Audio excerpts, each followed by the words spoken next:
Welcome to Real World Peaceful Parenting, a podcast for parents that are tired of yelling, threatening, and punishing their kids. Join mom and master certified parent coach Lisa Smith as she gives you actionable, step-by-step strategies that'll help you transform your household from chaos to cooperation. Let's dive in. Welcome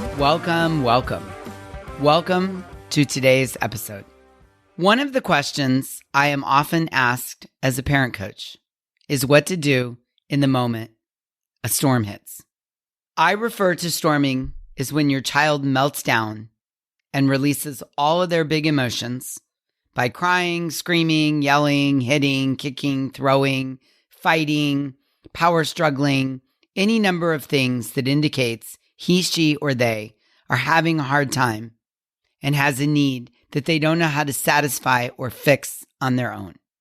We've talked about this before, but I need you to remember that their storm is a cry for help. And their cry for help often leaves us parents crying for some help of our own. Yeah? Well, today I'm here to give you exactly that. Help.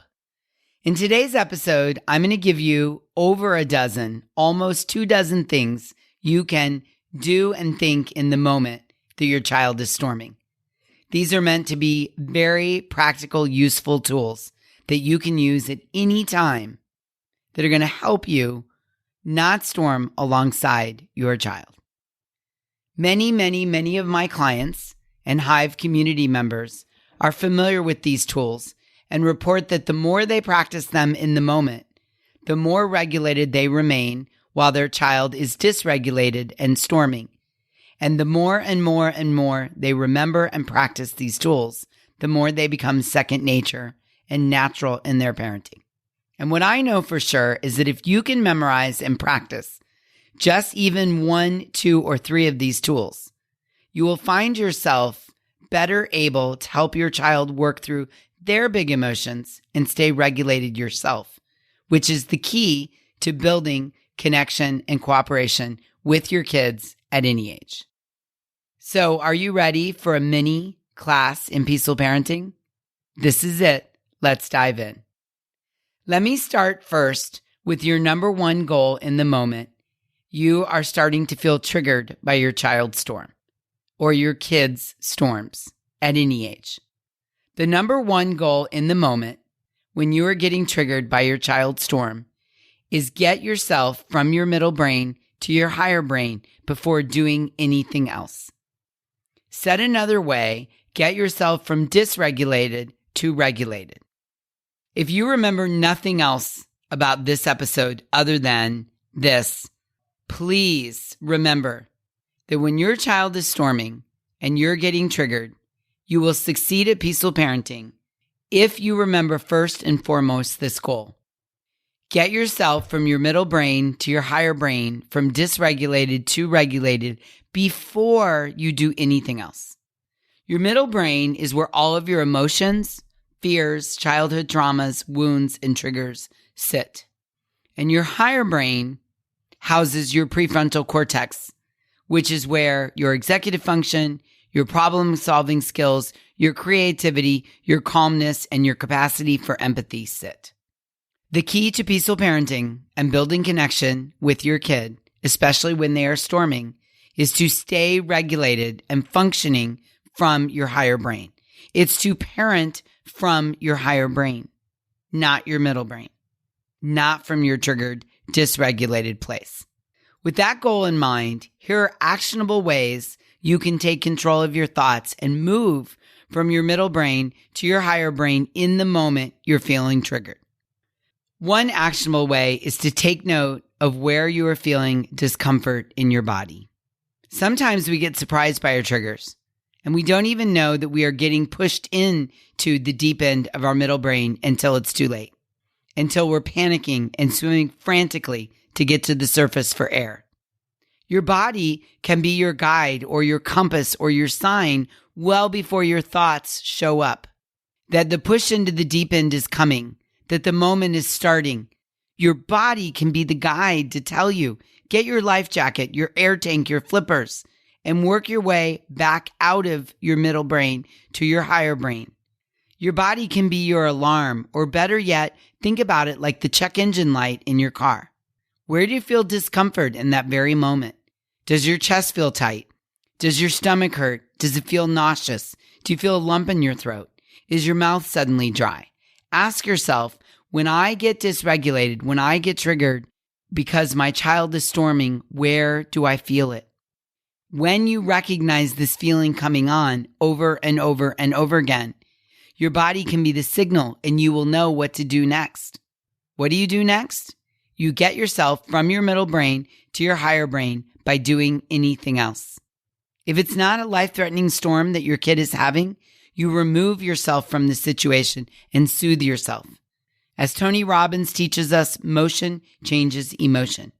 Do something physically to soothe that feeling of discomfort in your body. Examples include go to the bathroom, wash your hands with soap that feels and smells good, do 10 jumping jacks, sing a little jingle, walk outside to get the mail, take 3 deep breaths, do a yoga pose. Figure out what works for you. Whatever will give you a good 20 seconds or so to tell your higher brain, hey, it's time to get to work. And while you're taking those 20 seconds, ask yourself a question. Any question will do. Questions like, I wonder what makes that soap smell so good. I wonder what I should make for dinner tonight. What was the first thing my child said that told me he's having a hard time? What were his words? What was she doing right before she lost it? What has her behavior been like today?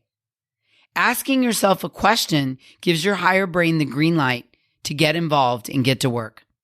Juices start flowing and your brain moves from the emotional mode to answer-seeking mode. Okay, next tool. Remind yourself your child is simply having a hard time. He or she or they are not giving you a hard time. They're having a hard time and they're asking for help. So there's no need to take any of his or her words, actions, tone of voice, or attitude personally. Use the tool Q-tip. Quit taking it personally.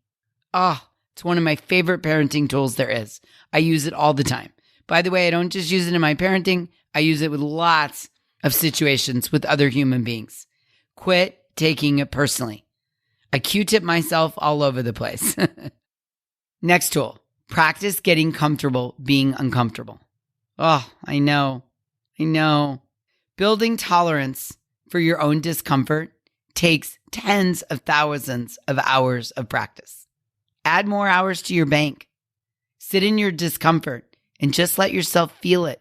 Most storms last only about 90 seconds. Convince yourself you can tolerate your discomfort for 90 seconds. This will get easier the more and more and more you practice it. The more you simply allow yourself to be uncomfortable. I speak from complete experience here. When I started on this journey to peaceful parenting, I had zero tolerance for any big uncomfortable emotions of my own or my kids. And now I would consider myself to be an incredible expert at being uncomfortable with being uncomfortable. You can do this. You've got it. Next tool. Repeat to yourself, I am safe. She is not doing anything to me. I am safe. I am safe. Your brain is hardwired to protect you. The thing is, it does not differentiate an internal threat from an external threat. If your child's storm makes you feel threatened, your brain will take your thoughts and actions to a place that will defend and protect you instead of to a place where you can help and connect with your child. So it's very important that you convince yourself, I am safe. I am safe. He is not doing anything to me. She is not harming me. I am safe. I am safe. In addition to these tools of what to do in the eye of the storm, there are tools of what not to do as well. An important one is do not parent. Yep, I said that correctly. You didn't misunderstand me. Do not parent. When your kid is in the middle of a big storm, simply be in the moment with your child. Listen, support, empathize. Repeat, I hear you. I hear you. The eye of the storm is not where you coach or train your child into having different thoughts or to get it together or to think of other ways to express his big emotions. Most of all, you do not want to discipline or shame your child for having their big emotions. The time for teaching, guiding, and supporting is later when you are both regulated. Because as we've talked about before, no one can learn when they're in the middle of a storm. Let me repeat that. No one can learn in the middle of a storm. Our job is to relieve their suffering. Listening to relieve the suffering does not require relating, understanding, internalizing, or providing any solutions. Listen with your heart instead of your head. Let her use up all of her words. Encourage him to express all of his thoughts by saying, "Tell me more, tell me more, tell me more." Tell me more is a parent's greatest tool. Yeah? Oh, so good. Next tool, get curious, not furious. It's one of the most important tools in peaceful parenting. Keep asking questions to scuba dive down to figure out what your child needs in the moment. Get curious. Don't go to furious, go to curious. I wonder what's going on. I wonder what he needs. I wonder why this happened. I wonder what we can do differently next time. Get curious, not furious. And another really important tool, do not judge. Fight the urge to judge your child for feeling the way he feels in this moment. It's easy to blame his big emotions on what you perceive to be a character problem instead of a process problem. Avoid that. Go wildly out of your way to avoid judging your child when they're having a meltdown. In the moment, simply meet him where he's at with no judgment. You and your child can figure out what triggered the storm and how to think different thoughts or do things differently for the next time later when you're both regulated. In the moment, we simply want to stay in the moment and stay away from judgment. It's so critical. It's so hard to feel connected to you, to feel seen, heard, and valued if I feel that I'm getting judged for my meltdown. Next tool, do not analyze your own thoughts and feelings in the moment. You and your relationship with your child will benefit greatly from analyzing your own thoughts and feelings when you are regulated, but not until then. When you are in the eye of the storm, it is not the time or place to analyze what's going on for you. You'll have plenty of time later after the storm passes, but if you try to analyze your own thoughts and feelings, you're so much more likely to get triggered and storm alongside your child. Lastly, do not rush it. When you try to rush your child through his storms, you are unintentionally telling him his feelings don't matter. Other people's feelings are more important than his. And in teaching him this, he won't learn how to process or recover from his big emotions on his own. He won't learn how to sit with his emotions and be comfortable with being uncomfortable. Remember, in the moment, that your connection is more important than getting somewhere on time, more important than your own comfort and security, more important than his getting a right answer on his homework or getting his shoes on or tied. Yeah? Connection is everything because connection leads to cooperation. And there you have it. The list of tools available to you in any moment when the storm comes rolling in. So let me list these suggestions again. I want to encourage you to write them down. Write them on an index card or a Post-it note, one at a time. Rotate them every couple weeks. Keep them visible and easily accessible in any given moment, in your house, in your car, on your phone, so that when the storm comes rolling in, you don't have to think, you just follow the list. In the interest of simplifying, I will give each tool a number. You never have to use all these tools in any given storm or do them in order. You may want to write them down and work through them, memorize them and practice them so that the next time a storm comes rolling in, 2 or 3 of these that really resonate with you are your go-to tools so that you can stay regulated and guide your child rather than coming alongside him or her or them and storming with them. Yeah? All right, here we go. Number 1, get to your higher brain. Number 2, ask yourself, where in my body do I feel discomfort? Number 3, remove yourself. Number 4, soothe yourself. Number 5, ask yourself a question to be helpful and to change the pathway that you're going down. Number 6, remember or repeat the mantra, he, she, or them are having a hard time, not giving me a hard time. Number 7, remind yourself she's asking for help. Number 8, one of my personal favorites, Q-tip.